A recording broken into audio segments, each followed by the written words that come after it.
On February 14, 2010, Shane Dorian wiped out at Mavericks in California, and he was held underwater by 2 consecutive waves. Dorian later described what happened in the minutes that followed as a transition from keeping calm to panicking to experiencing pre-blackout hallucinations, before finally surfacing severely oxygen-deprived and disoriented. He had been surfing the big waves for over a decade. His body gave out anyway. Every fact and every measurement in this video has been verified against medical and scientific primary sources. This is what happens to the human body during a big wave wipeout, from the moment of impact to the moment someone either reaches the surface or does not. Firstly, the impact when the lip of a breaking wave lands on a surfer. The force is not comparable to being hit by water from a hose or falling into a swimming pool. Research into the mechanics has shown that a 33-foot wave with a falling lip 66 feet wide strikes with the equivalent of 410 tons, nearly the weight of 500 Volkswagen Beetles landing on one human body simultaneously. Even a small 3-foot summer wave with a lip 20 inches thick and just over 3 feet wide delivers the equivalent of 500 kilograms, roughly 1,100 pounds. This is crushing force. At 50 feet, the numbers become almost incomprehensible. The lip of a 50-foot wave contains a volume and mass of water greater than the human skeletal and muscular system was designed to withstand. The surfer does not simply fall. The surfer is driven downward by a collapsing wall of aerated water with enough force to break bones, tear ligaments, and knock them unconscious before they even reach the ocean floor. Next is submersion. A breaking wave at 50 feet can push a surfer 20 to 50 feet below the surface of the water. At 50 feet below the surface, the total pressure on the body is approximately 2.5 times the pressure at the surface. That is enough to compress the air in the lungs and sinuses, and in extreme cases it can rupture eardrums. But depth is not the primary danger. The main risk is disorientation. When a surfer is caught inside a breaking wave at 50 feet, they are spun, tumbled, and dragged through a column of violently turbulent water filled with air bubbles. The bubbles change buoyancy around the body, making it impossible to tell which direction is up or down. The surfer cannot see and cannot hear anything except the roar of water. The vestibular system, the inner ear mechanism that tells the brain which way is up, becomes overwhelmed by the rotational forces acting on the body. In those conditions, the natural instinct to swim toward the surface is useless because orientation is lost. After submersion comes oxygen depletion. A healthy adult at rest can hold their breath for approximately 60 to 90 seconds. A surfer who has just been hit by the lip of a huge wave is not at rest. The impact of the wave drains the body's oxygen and fear sets in. The muscles are fighting to stabilize during the hold down and the panic is all-consuming.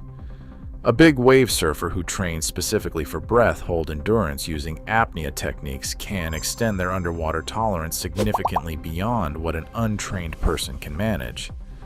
But even the most trained surfer has a finite supply of oxygen in their blood and lungs. During a hold down, that supply is being spent faster than it would be in any controlled environment. The surfer has less than 20 seconds to reach the surface before the next wave arrives. If they do not before the next wave hits, the clock resets, and the oxygen supply does not. This is called a 2-wave hold down. Surviving a 2-wave hold down at 50 feet requires a level of physical fitness, breath hold training, and mental composure that few people possess. A 3-wave hold down at 50 feet is considered by big wave surfers to be at or beyond the limit of human survival. The fourth thing that happens depends entirely on where the wipeout occurs. At Mavericks in California, the water temperature in winter sits between 10 and 12 degrees Celsius. At these temperatures, the human body undergoes what researchers at the University of Portsmouth have identified as the cold shock response. The University of Portsmouth model describes 4 distinct phases of cold water immersion. Cold shock in the first 0 to 3 minutes, swimming failure from 3 to 30 minutes, hypothermia from 30 minutes onward, and post-immersion collapse after rescue. For a surfer held under by a big wave, the first two phases are the most immediate threat.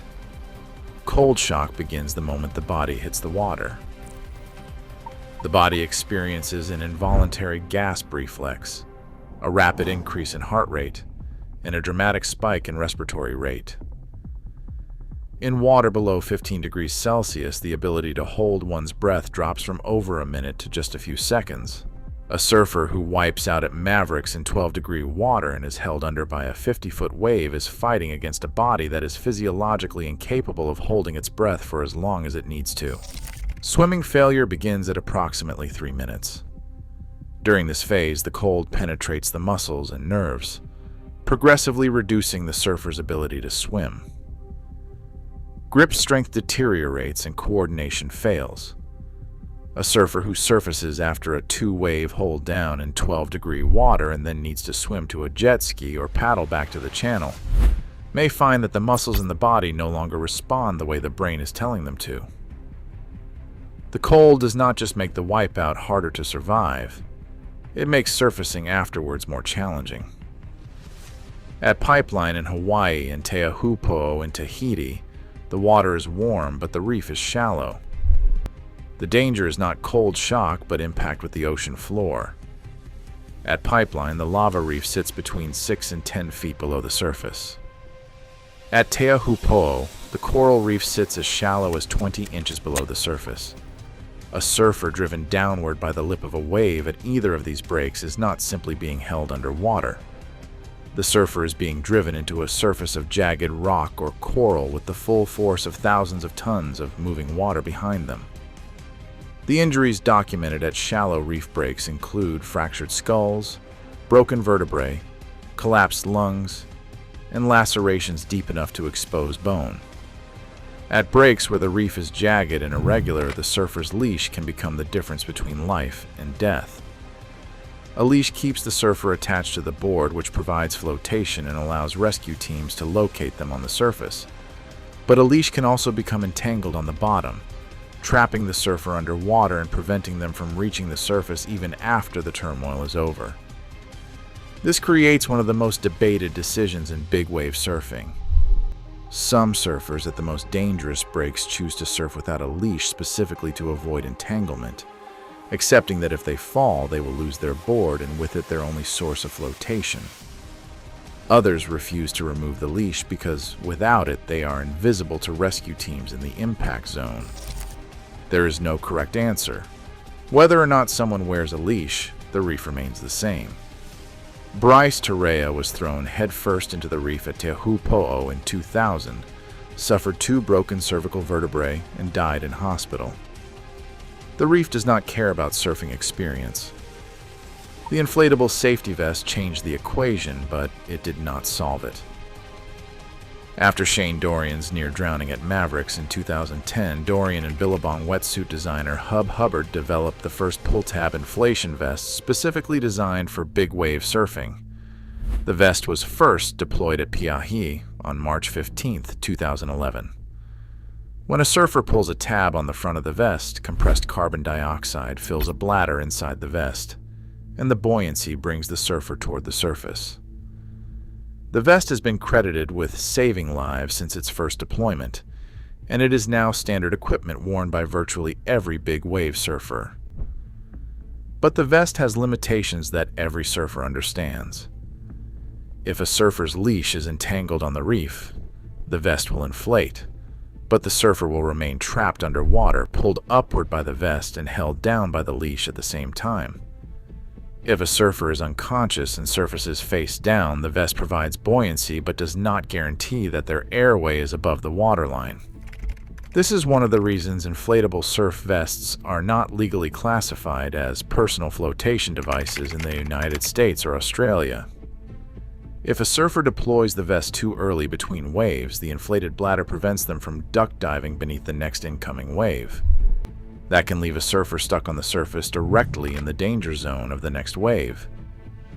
Each carbon dioxide cartridge is single-use, and once deployed, it cannot be reloaded in the water. The vest does not make big wave surfing safe. What the vest does is answer one specific question that no previous piece of surfing equipment could. If a surfer loses consciousness underwater and is not entangled, how does the surfer reach the surface? Before the vest, the answer was someone had to find them. What separates big wave surfers from everyone else is not the absence of fear. Every big wave surfer who has spoken publicly about wipeouts at 50 feet describes the same sequence: the impact, the darkness, the spinning, the burning lungs, the moment the mind begins to bargain, and when the body begins to shut down. The difference is what happens next. A trained big wave surfer relaxes because tensing the muscles burns oxygen faster, and fighting the commotion burns energy faster. The surfer goes limp, waits for the turbulence to ease, orients themselves to the direction of the bubbles, and swims. Every big wave surfer trains for this moment specifically through apnea courses, underwater breath hold drills, and pool training in simulated conditions. The training does not eliminate the anxiety. The training teaches the body to function despite it. Shane Dorian wiped out at Mavericks in 2010 and his body failed. Dorian went home, developed the vest, and went back. Every big wave surfer who paddles out at 50 feet today is doing so with the knowledge of exactly what their body will go through if they fall. But they paddle out anyway.